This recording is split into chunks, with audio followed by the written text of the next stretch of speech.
Hurricane Milton is closing in on Florida as a catastrophic Category 5 storm.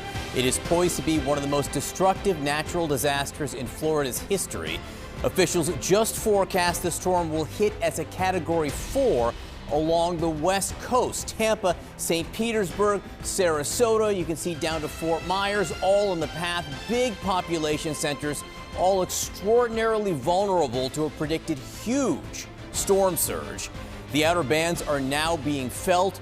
Bridges to some barrier islands have already been shut down. Officials say if you can get out, but that window is closing.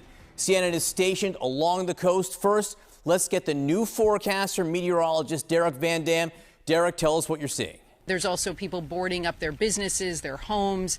The restaurants are closed here. We spoke to one woman who told me that her husband rode out the storm on Siesta Key, one of those barrier islands that is now shut down. He was chest deep in water. He rode out Helene there, and they are still staying to ride out Hurricane Milton. Here's what she told me. Now, as this hurricane is barreling down directly on our community, it feels like maybe Helene was just a rehearsal for what's to come. They're talking possible 15-foot storm surge. None of us in 100 years have seen anything like this. It is shocking.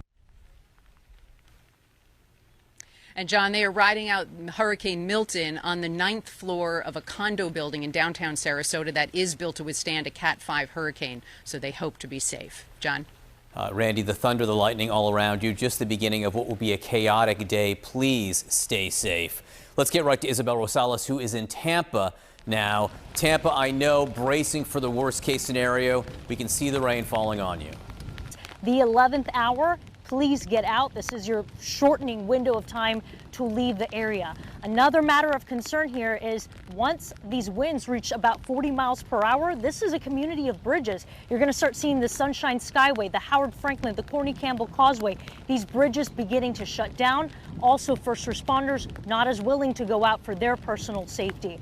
Over in Treasure Island in Pinellas County, one of the barrier islands, residents heard this. Listen.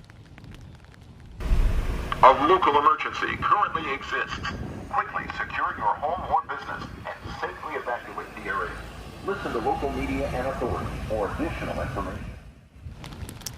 And one of the major concerns has been debris, all of this debris piling up here from Helene, still out in the streets. Those could become flying projectiles. Very serious and very dangerous. John? How does this hurricane compare to others that you've seen? Because the language many officials are using is, quite frankly, borders on apocalyptic.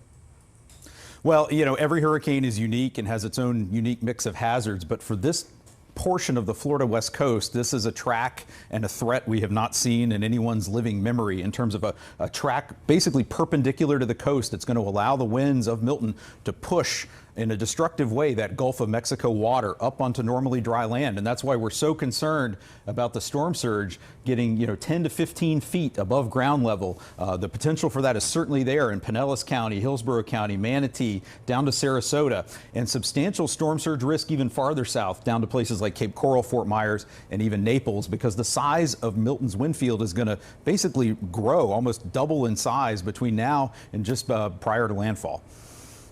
Briefly, Michael, what portion of the severity of this is due to the changing climate, to human-caused climate change?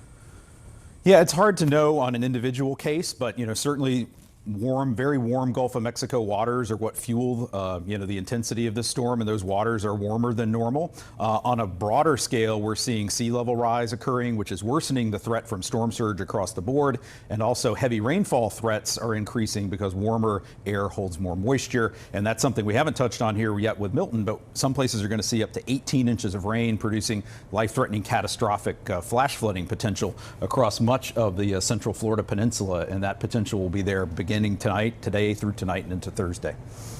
All right, Michael Brennan for us this morning. Michael, thanks very much for the work that you do every day, and particularly today, of course. We appreciate you. Thanks.